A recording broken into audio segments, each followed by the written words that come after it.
Magandang umaga po sa ating lahat, mga kapatid. Magandang umaga po, Father. Sa araw na ito, sa ating buong simbahan, ating inaalaala ang mga kapatid nating pinag-uusig sa pangalan ni Jesus.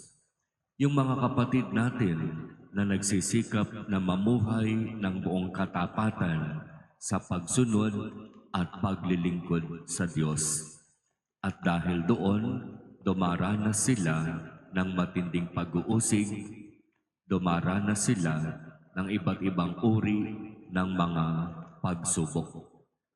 At ang sinasabi ngayon ng ating ebanghelyo, kung sa pagiging tapat at totoo sa pagsunod sa kalooban ng Diyos, dumaranas tayo ng ganitong mga uri ng pag-uusig, magalak tayo sapagkat may nag-iintay na gantimpala sa atin.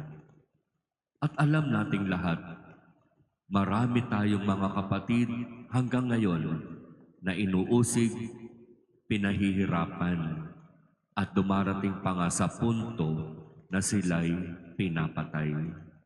At ang lahat ng ito ay nangyayari dahil may mga taong sadyang hindi naniniwala sa Diyos, hindi kinikilala ang ating Panginoon.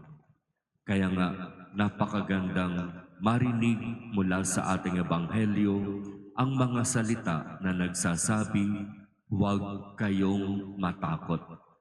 Sapagkat sa pagkakataon, nahaharap kayo sa matinding pag-uusig at pagsubok. Kasama ninyo ako. Wala kayong dapat intindihin sa kung ano ang inyong sasabihin. Ako ang magsasalita sa pamamagitan ninyo.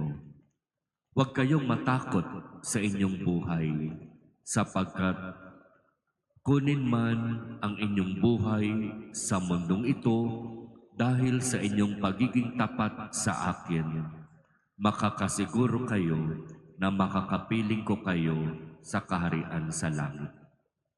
Kaya malinaw na ang sinasabi ng ating ebanghelyo ngayon ay pag-uusig alang-alang at para kay Kristo.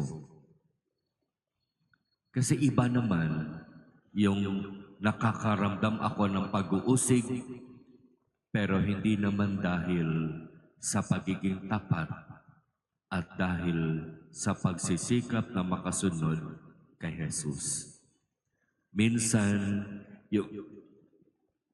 yung nararanasan nating pag-uusig ay dahil na rin sa ating sariling kapabayaan. Dahil na rin sa ating sariling paglayo o pag-iwas o pagtalikod. Kaya magandang linawin natin at tanungin natin ang ating mga sarili. Kung dumaranas tayo ng pag-uusig o ng matinding pagsubok, yan ba talaga ay dahil kay Jesus?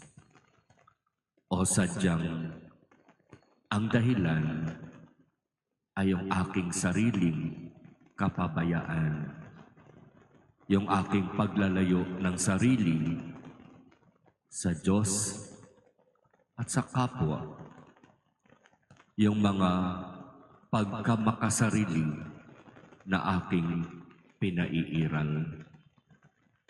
Kaya ipapanalangin natin sa ating banal na misa ngayon ang mga kapwa natin, mga nagsisikap maging tapat at totoo sa pagsunod sa kalooban ng Diyos.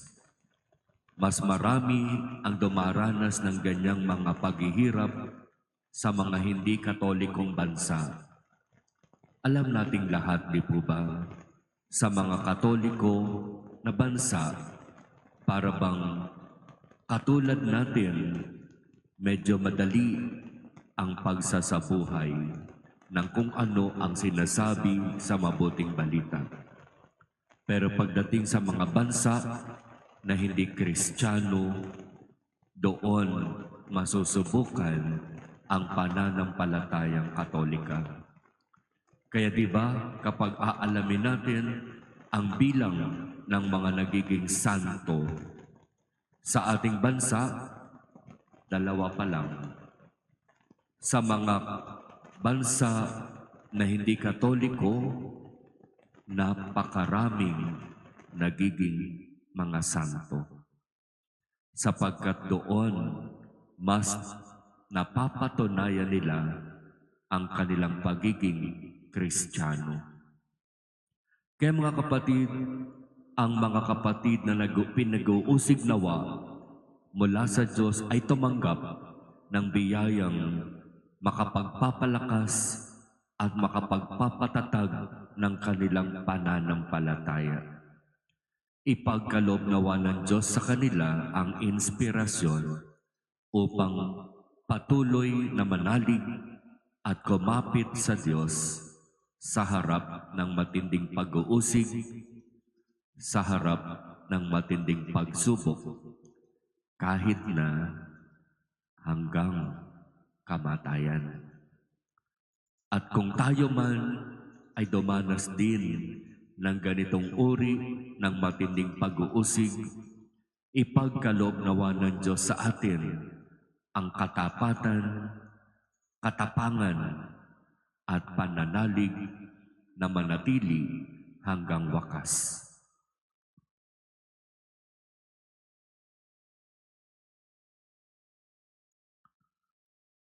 Amen.